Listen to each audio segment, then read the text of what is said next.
She hatched a deadly plan to kill her friend, but she came back richer and famous.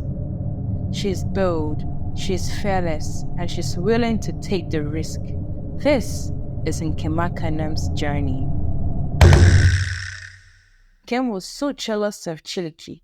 I will show Chiliki and this whole village that I, Nkemankanam, can also go into the land of the spirits and return alive with great wealth. Who does she think she is? That evening, she went down the stream with the other girls to fill their water pots. When it was time to leave, she told them to leave without her.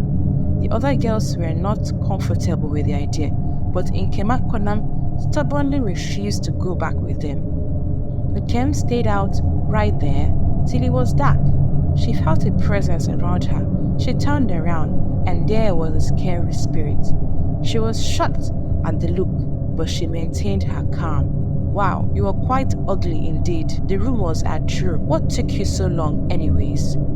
The terrible spirit was shocked at the boldness of this mortal. He had never experienced this before. However, this day was not a day to hunt down humans. He turned back to go home, and there was Nkemankanam boldly following him behind. They traveled so far on foot. At some point, she started complaining. When do we get there? Why should your world be so far away? Aren't you a spirit? At the snap of your finger, we can appear at your place, or we can call a big bird or something to carry us there. Why stress my pretty legs? She kept mumbling and mumbling, but the spirit didn't say a word. When they finally arrived, Nkemankanam kept complaining about how filthy and unkept his house was. Where is my own share of the gold, treasures, and jewelries which you gave to Chiliki? That's all I came here to collect. The spirit had no peace or quietness in his home. The next morning, he gave her a piece of yam, told her to eat the edible part of the yam, and leave the yam peelings for him. Then he left. However, Nkemankanam was so hungry that she ate the yam flesh and ate the yam peelings as well. The terrible spirit got home and saw that nothing was left for him. His house was still in a mess and was as smelly as ever. He decided to let her go and also give her what she wanted. The next day, he took her into a room. In the room, there were two pots, a big one and a small one. He asked her to pick one. Nkemankanam quickly grabbed the bigger pot. The spirit told her that she was free to go. You have to call your bird to fly me home.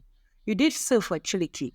Why not me? The spirit reluctantly called on the eagle to fly her home. Nkemankanam proudly climbed on top of the eagle with her pot, and they took off. As they approached her father's compound, she saw her friends. She waved at them, calling them to come to her house for a big celebration. The eagle dropped her off and went back to the spirit world. Her family welcomed her arrival. Her friends were so glad to see her. They didn't think she'd return alive. It was now time to break the pot. Nkemankanam, her friends, and family all gathered around. She took the pot and threw it on the ground.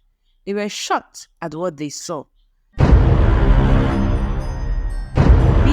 came surging out from the pot. There were mosquitoes, snakes, termites, illness-inflicting bacteria, and a host of other terrible things. A very huge anaconda also swooped out of the pot. It was massive. Nkemankanam was its only target. It charged at her. She couldn't outrun this one. In a twinkle of an eye, they were gone. The big snake disappeared into thin air with Nkemankanam. Nobody ever saw her again. The rest of her family and friends present suffered bites and stings from snakes, the scorpions, and the bees. The bees stung them, the snakes bit them, and they were inflicted with all kinds of terrible diseases. It was a doomsday for all who visited Nkemankanam's compound. They barely made it out alive. It is said that the people present in that compound that day were the first people who ever contracted diseases. They were exiled from the village into the evil forest to curtail the spread of diseases all over the village. It is said that no evil deed ever goes unpunished. Nkemakonnam's evil deed landed not just her, but her entire friends and family in serious mess. Another thing, we should be careful even amongst trusted friends. Most times, they might not be happy about your progress. You never know what could be going on in their minds. Where am I? Where am I? No, no, no! Somebody help me!